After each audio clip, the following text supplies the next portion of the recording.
So once I've finished all my range of movement tests and my relevant neurological tests, I'll have the patient or Bonnie laying down on the table face down. Now Bonnie, we're going to do a couple of muscle tests here, and I want to see how strong your hamstring muscles are. So if you could start off, bend your left knee for me please.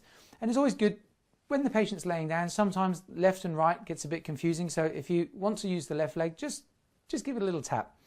Now, don't have the knee at a full 90 degrees, just have the leg about here. Now, when you're doing the muscle test, just be very careful that you're not pushing on the Achilles tendon, because that can be tender. Just have a nice wide position like so, and just let the fingers touch the leg. You don't want to grip the leg, okay, because that's uncomfortable.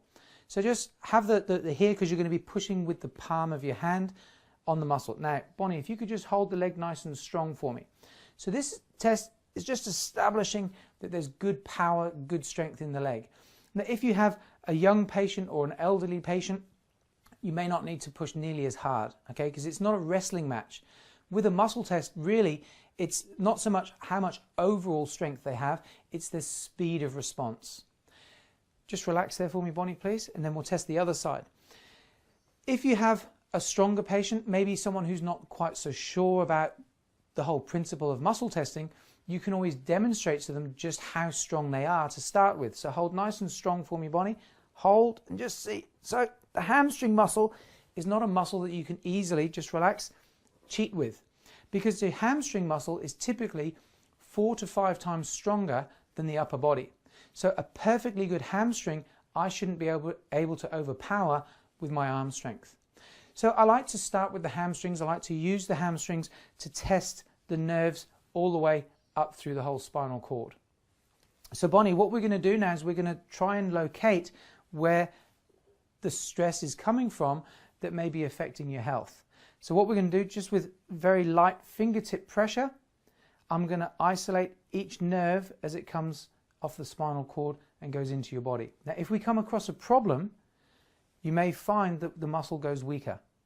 So if you could bend the knee for me there, please. Hold nice and strong. So what I try to do is then find an area where there's maybe nerve stress on the body, so I can demonstrate the difference in how the strength actually feels. So hold nice and strong for me, Bonnie, please.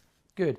So then we'll start off with the coccyx nerve on the left, the coccyx nerve on the right, the sacral nerve on the left, the sacral nerve on the right. Okay, so here we can demonstrate a weakness. Okay, now how does that feel, Bonnie? No strength at all. No strength at all. Now, let me explain how that test works, because you see, for a lot of people, it will be the first time they've experienced something like this, and they're thinking, gee, what happened? What are they doing? Is it a trick? Is it, smokes and mirrors? Now, Bonnie, imagine you're having a conversation with somebody and someone else comes and puts their hand on your shoulder. Now, typically, you can continue that conversation and be aware there's somebody there, yes? Mm-hmm. So always ask the patient if they understand. Yeah, of course, that makes sense. Now, Bonnie, imagine you've got a nice fresh bruise on the shoulder here. You're having a conversation, someone comes and puts their hand on the shoulder. Automatically, you're going to turn, kick, punch, scream. You're going to do whatever you can to protect yourself. Sometimes even just before they touch it. Have you ever had that happen before? No, but I know what you mean. You know what I mean? Okay. So exactly the same principle. If I were to put pressure here and there was a bruise, you would stop what you're doing and you'd focus on trying to protect yourself. When I put pressure here on the sacral nerve, exactly the same reflex is in play. And your reflexes overpower what you're consciously trying to do here, because it's more important for your body to protect you than it is to show off how strong your leg is. Mm-hmm. So once you've established how the test works and it makes sense, then you can start going into exactly what that nerve may be affecting.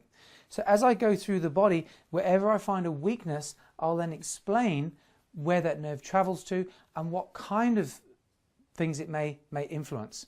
So let's start from the beginning, and we'll go through each nerve in turn, right the way up through the spinal cord. So again, doing the muscle test, we check to make sure the muscle's nice and strong to begin with, and we can use either leg. It doesn't have to always be the same side, so that allows the patient to relax.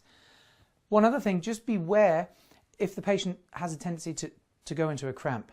Okay, because if they start to cramp, obviously it's going to be uncomfortable, and if the muscle does cramp, maybe just do some reflex, just do some rubbing, increase the circulation to help release the cramping, and then use the other side.